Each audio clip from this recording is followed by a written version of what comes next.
जय भारत, जय गणेश, जय श्री कृष्ण। प्रिय दर्शकों, मेष लग्न मेष राशि वाले जातक जो भी हैं उन्हें उनके कुंडली के हिसाब से कौन सा रत्न धारण करना चाहिए, आज मैं ये जानकारी आपको देने वाला हूँ। मेष लग्न में सूर्य, चंद्र, मंगल और गुरु, यह सब जो ग्रह है यह पॉजिटिव होते हैं, सकारात्मक ग्रह होते हैं। बुध, शुक्र और शनि जो है यह नकारात्मक ग्रह है। राहु और केतु जो है इनकी कुंडली में कंडीशन देखने के बाद ही बताया जा सकता है कि रत्न धारण कर सकते हैं या नहीं कर सकते हैं। सबसे पहले तो आपको देखनी है कि दशा आपकी कौन सी है, अंतर्दशा कौन सी है, और एनालिसिस आपको आना चाहिए कि भाई आपकी जो कुंडली है वो कुंडली में सारे के सारे ग्रह कौन कौन से भाव को ज़्यादा पॉजिटिवली सिग्निफाई कर रहे हैं, सूचक है कि नहीं है। जो ग्रह आपके लिए निगेटिव है उनके रत्न हम नहीं पहनाते, परंतु उसके अलावा और भी कंडीशंस रहती है जो देखनी पड़ती है। तो बने रहिए मेरे साथ। मैं आज आपको बताने जा रहा हूं कि मेष लग्न वाले कौन से रत्न धारण करें या ना करें। मैं हूं ज्योतिषाचार्य आकाश, आप देख रहे हैं नक्षत्र ज्योतिष।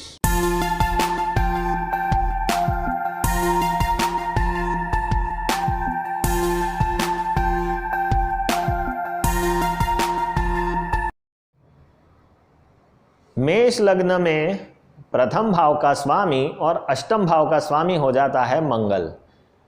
मंगल उग्रता का कारक है। ऐसे जातक को गुस्सा बहुत आता है अगर मेष राशि में ही मेष लग्न वाले का मंगल बैठा हो। साथ ही साथ अष्टम भाव जो कि आयु कारक भी होता है उसका भी स्वामी मंगल है, परंतु मंगल एक्सीडेंट भी करवाता है।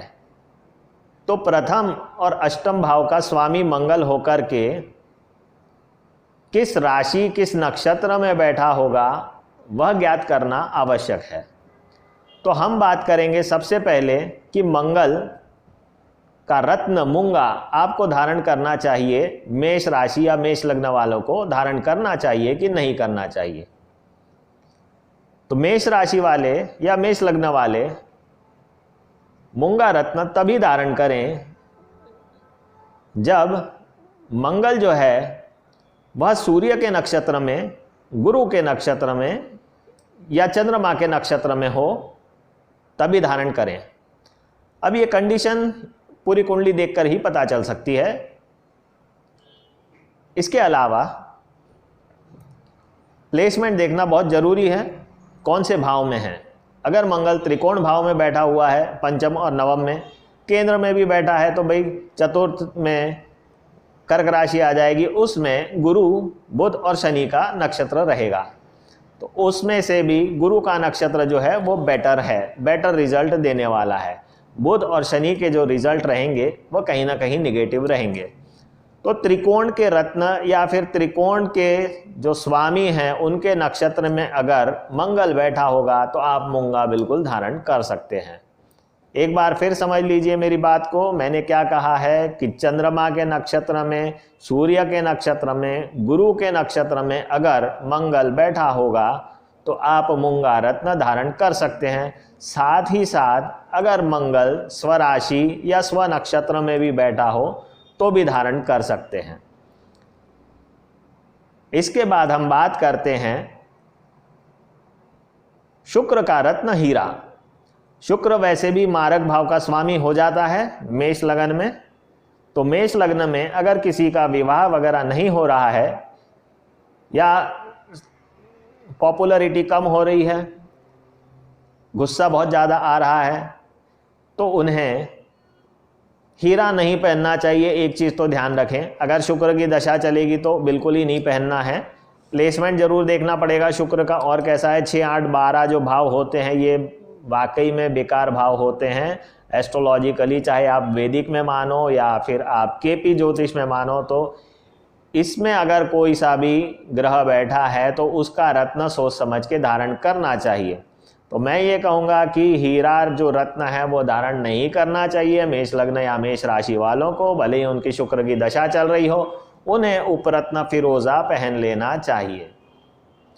तीसरे भाव में आते हैं। तीसरे भाव का स्वामी जो है वह है बुध, और वह छठे भाव का भी स्वामी हो जाता है। और बुध की अगर दशा चल रही है तो बुध अगर 6, 8, 12 में ना हो और बुध गुरु के नक्षत्र में, चंद्रमा के नक्षत्र में, सूर्य के नक्षत्र में या फिर मंगल के नक्षत्र में हो, तो किसी कंडीशन में जहाँ रोगी हो गया है जातक या उसके रोग ठीक नहीं हो पा रहे हैं, किसी प्रकार से कोई बाधाएं आ रही है, यात्राओं में कष्ट हो रहा है, अड़ोसी पड़ोसी से कष्ट हो रहा है, उसका निदान पाने के लिए आप बुध का रत्न पहन सकते हैं, परंतु वह सूर्य, चंद्र, गुरु या मंगल के नक्षत्र में हो तो ही, अन्यथा बुध का रत्न ना धारण करें।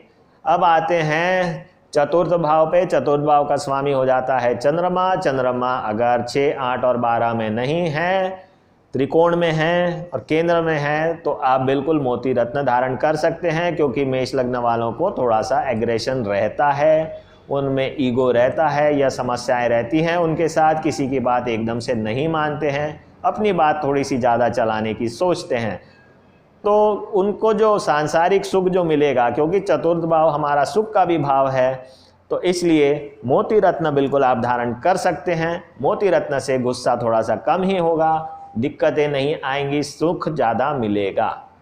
आते हैं अब त्रिकोण भाव के स्वामी सूर्य पे। तो सूर्य का प्लेसमेंट अगर 6, 8, 12 में ना हो तो आप माणिक्य रत्न बिल्कुल धारण कर सकते हैं।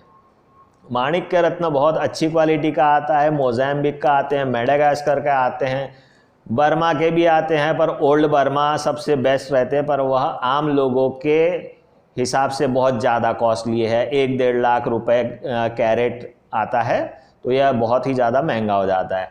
परंतु माणिक अफ्रीकन भी आते हैं, सस्ते भी आते हैं, 400-500 रुपए के भी आते हैं, आप बिल्कुल धारण कर सकते हैं। अगर सूर्य की दशा चल रही है और सूर्य अगर कहीं से भी केंद्र में बैठा हुआ है या त्रिकोण में बैठा है या लाभ भाव में बैठा हुआ है, तो आप धारण कर सकते हैं, भले ही उसने कोई सा भी नक्षत्र पकड़ा हो, परंतु ज्योतिषीय सलाह के उपरांत ही कोई सा भी रत्न आप धारण करें।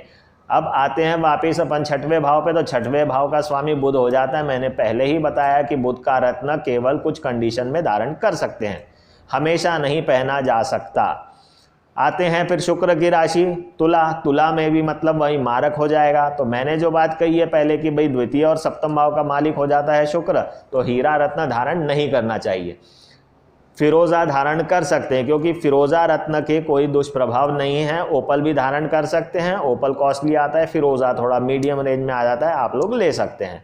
फिर आएंगे हम, तो भाई मंगल की राशि आ जाएगी अष्टम भाव। अष्टम भाव यानी कि आयु के लिए अगर हानि हो रही हो, स्वयं जातक के ऊपर कोई खतरा हो, दुर्घटनाएं ज़्यादा हो रही हो, तो आप बिल्कुल मूंगा रत्न पहन सकते हैं। अब आते हैं नवम भाव। नवम भाव का स्वामी हो जाता है गुरु। गुरु जो है वह नवम के साथ साथ द्वादश भाव का भी स्वामी है, यानी कि खर्चे के भी भाव को कंट्रोल करता है, पिता के भाव को भी कंट्रोल करता है, साथ ही साथ भाग्य भाव का भी स्वामी है। तो कहीं भी रुकावट आ रही है किसी प्रकार की, और गुरु अगर सूर्य, मंगल, चंद्र और स्वयं के नक्षत्र में बैठा है, तो आप 100% उन्हें पुखराज रत्न धारण जरूर करवाएं। पुखराज रत्न धारण करने से बहुत लाभ होते हैं, हर प्रकार के सुख का ये कारक है, धनदायक है, पुत्र कारक भी है। जिन्हें संतान के विषय में कुछ दिक्कत आ रही है, किन्हीं लेडीज़ को या जेंट्स को भी हो रही है, तो भी आप इन्हें पुखराज रत्न सोने में बनवा करके या अष्ट धातु में बनवा करके धारण करवा सकते हैं। अब आते हैं शनि की राशि मकर पे। शनि दशम और 11वें भाव का स्वामी हो जाता है, यानी कि सबसे मेन जो कर्म भाव है और कर्म से क्या लाभ मिलना है, उस भाव का स्वामी हो जाता है।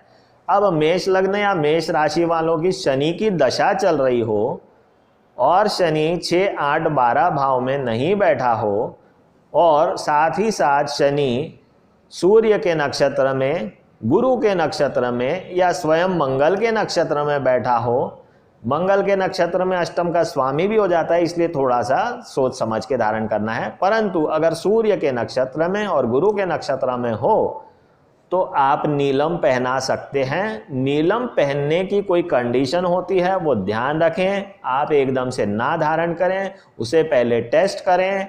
1 हफ्ते या 2 हफ्ते तक टेस्ट करने के उपरांत ही नीलम धारण किया जा सकता है।